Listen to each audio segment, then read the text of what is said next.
I was born hearing. When I was 1, I actually got attacked by a dog, and I lost hearing in both of my ears. When that attack happened, it was 6 months later, I went to my mom and I said, "My ears aren't working." My mom took me to the audiologist, and they said, "Yes, you're deaf." Later, we moved to Tulsa. I had a neighbor, a man named Todd. He was deaf.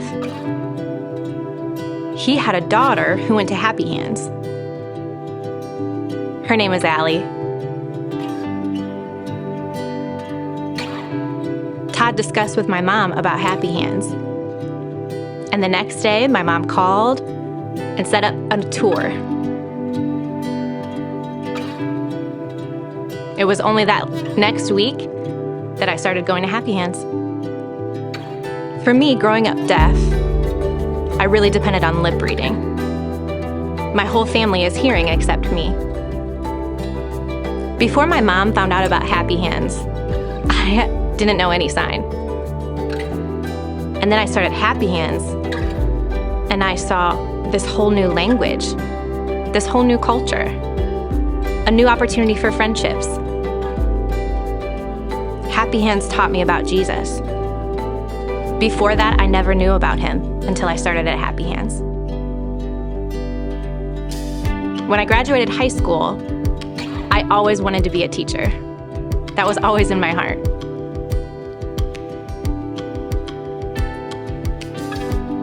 I started with daycare, taking care of kids, to see if it was something I really wanted to do.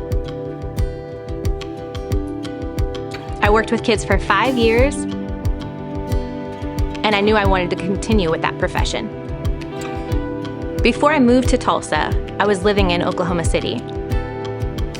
I was working at a daycare, taking care of children.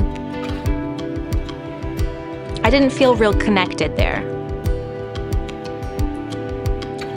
I talked to my husband about moving to Tulsa and maybe giving Happy Hands a chance. I feel like I'm connected there. It feels like family here. And now I have a baby. His name is Cohen. He gets to go to Happy Hands like I did.